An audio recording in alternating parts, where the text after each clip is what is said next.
All right, man. This is y'all. I was supposed to Ben come out with with a review joint for Elden Ring, but at this point, I'm just gonna give my thoughts on it, man. And this is mainly for those people who are like still on the fence, because like Elden Ring's not really on sale right now. I know a lot of people are just like, yo, should I get this game? And this is for the non-Souls player because I am not a Souls player type of person. Like I played like one and a fraction. You know what I'm saying? Like I played Bloodborne. That was my first Souls game I even got, and I got pretty far. But I ain't gonna lie. I played with my partner. You know what I'm saying? We co-op that joint most of the time. My bad. This joint is unscripted because I really don't give a fuck at this point. I just had to get my thoughts out there, man. Like, so let me give my history first. Like I said, I played Bloodborne. I got to, I don't even remember the dude's name, man. It was some cat who just kept running around. It seemed easy, and then he like transformed, and he just beat the brakes off you. So, but I couldn't get my homeboy to jump back on anymore, so kind of forgot about it. I tried to jump back into it maybe like a month before Bloodborne. A month before Elden Ring, just to get a kind of feel for it, and I had to start over. I was like, yo, this. I think I got as far as like Father Gascon or whatever the dude's name is, and I was like, fuck this. Now if they do a remaster of the joint, maybe I might jump back into it. And then I was like, you know what? Sekiro's about to come out. So I jumped into Sekiro. First off, I bought the collector's edition. I was like, yo, this is different. There's no stamina, so you ain't got to worry about all that bullshit. Then there's like no co-op, so that's going to really hinder me. But it's samurai, you know what I'm saying? So I got the joint, collector's edition, and I couldn't get past, I don't even know if you want to call it a sub-boss. Like this was, what's that dude's name? It's like some kind of samurai. Couldn't get past him. And it really made me mad when I saw speedrunners just going right past them. Like, so that game's just sitting on the shelf. And I seen a lot of rage videos on the joint, man. It was just, So then I was a little skeptical about Elden Ring. Like, real skeptical about it because I'm like, man, read some reviews about it. Everyone loves it. Everyone's talking about how even for it make it more accessible. All right. So I finally picked it up, man. It was on sale. It was like $30, $40, whatever. I'm not paying full price for it. And I jumped into it. And you know how Souls game does. You jump right into it. You select your character. You select your stats and all that good jazz. And then, as soon as you step out into the joint, you got to face a boss. And you're supposed to die. So, of course, I died, of course. So then, I'm going to the world. Now, this is one of the downsides of this game right here, is the open world, because the world is so big. And if you ain't looking shit up on the internet, you better be taking notes, because they don't tell you nothing. Like, nothing at all. So, jump out in this world, finally see the open world, and the first thing I see is this dude on a horse. Some golden knight or whatever, the tree center, that's what it was. I'm like, bam. He's like the first person I see. He gotta be Cake. Nope. Smacked my head in. One hit, done. I was like, what the fuck? But the good thing about it is, a lot of the bosses in the open world, you can run away from them. Now, if you go into one of these little dungeons, you can't. So, I'll touch on the other stuff real quick, like the sound. Sound is, it's a Souls game. Sound is, you hear yourself die a lot. That's pretty much what's gonna happen with the sound. A lot of bosses. That's another downside to it. Yeah, there's like 100. I want to say 175 bosses, something around there. Something. I'll research it, put it up in the video, or whatever. But a lot of those bosses are just recycle bosses. And I don't know how many times I've seen Pumpkinhead, or the first boss was what's that dude's name? Margaret. I know I'm pronouncing it wrong, but that's what I'm gonna call it. Margaret.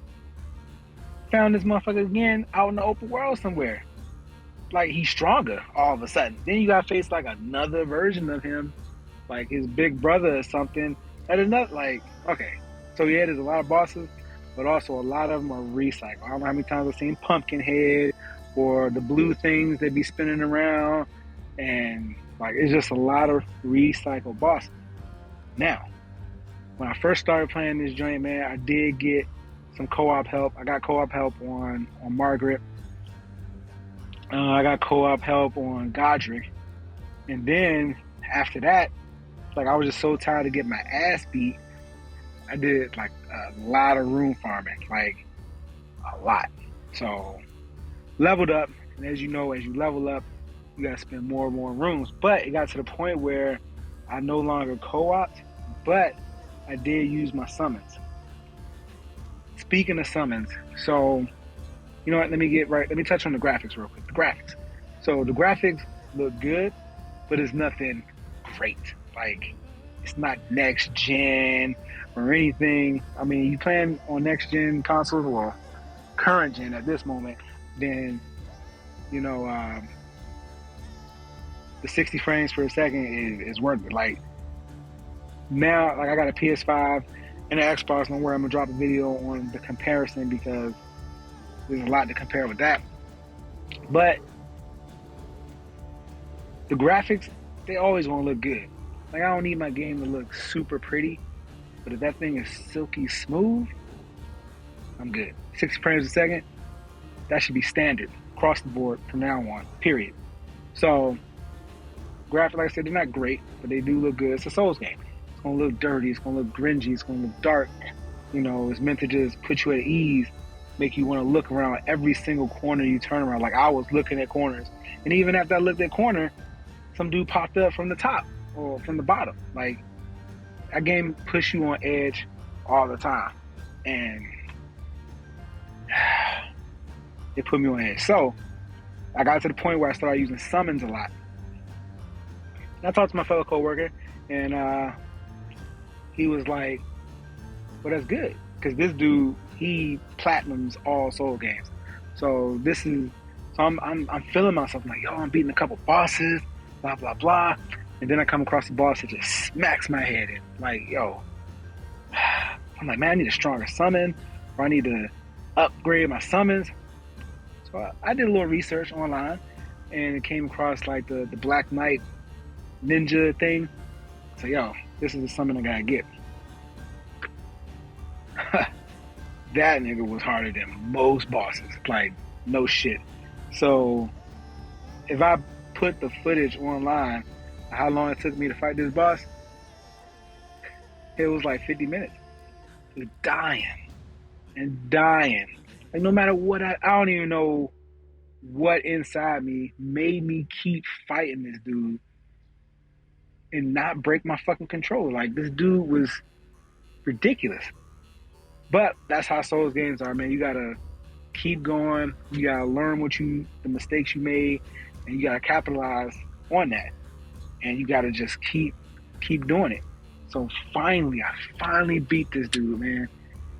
So you get him. I did a little more rune farming. I forgot what the runes was you had to get for him.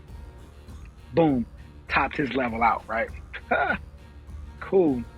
So I used this dude on like all my shit, and they nerfed it.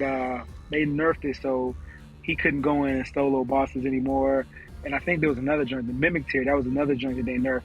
I actually got the Mimic Tier, but I didn't even use it. Like my Black Ninja, he was cool. He was straight. So my bad. But anyway, a lot of times this dude would die, and I'd be left there on my own. So I had to finish it up. But, you know, a lot of times I got through it. Came across a few bosses that everyone kept mentioning that was just, like, ridiculously hard. Like, a couple of bosses that stumped me was Riker, the snake dude. he stomped me. Cause even with my black ninja, like he was getting his head smacked in, and I just had to. I ain't gonna lie, man. I looked at some cheeses, some cheats, and I tried it, and it just wasn't happening. So I beat him the old-fashioned way with the sword, and I basically what I did was I stayed in close and just kept landing on him. Then another joint that everyone just fucking hated was the red giant, and I'm just the fire giant. And I'm like, why is this dude so hard? Like he's a giant, he's slow. Nah, keep that energy, because this nigga he will just roll on you and smack you with that shield and whatever. Like I literally came down to the wire with this dude. Like I killed him, but one of his fireballs was still chasing me. I had no more fucking health potions or anything. And if that fireball would have hit me, I would have been done. And Elden Ring is unforgiving. You have to last until the very last second, because if that fireball would have hit me, I would have had to do it over. Now I would have said, fuck this game, threw that shit away. So I didn't get to face Melina yet, because that's supposed to be like the toughest boss in Souls, whatever. But I mean, I did fight. I forgot what that dude's name is. And he's right before the Elden Beast and all that stuff. That took me a minute to do. Godfrey, that dude took me a minute. But all in all, man, I did all of that with just my summons. And like I said, a lot of times my summons died. Whatever. Oh, the wolf dude, he was annoying. For one, he had two stages. All the bosses that got two stages are just fucking annoying. But when you beat them, it's so satisfying, and you get like a shit ton of room. So that's already a given right there. But anyway, I'm rambling on. My thoughts basically on the game is that it's a great game. 10 out of 10, I wouldn't give it. Pretty close, like a 9.75, only because someone like me was able to beat the game, and I'm not even a Souls person. I'm more of an action adventure type dude. Like I like Assassin's Creed, Ghost of Tsushima type deal. It's like a good fun game, and that game was really fucking irritating, but fun. But I had to delete the joint because like I feel like I really lost a piece of my soul playing this game. Like it was just, I didn't feel the same after. Like I just felt a piece of me was missing after I got done with this game. But I would say if you on the fence about it, if you're one of those people that's not really a Souls person, then just do it. And I know you're going to wait for it to go on sale. That's fine. But it took me between 90 and 100 hours to beat that game. So it's definitely going to be something that you can grind and play. And, you know, maybe one day I'll re-download it and jump back in. But I don't feel like getting my head smacked in, honestly. So it's about that time. So let me know what you think. You know, subscribe. Like I said, man, this is just the outlet for me. I love talking about video games, so I'm gonna let it loose. All right.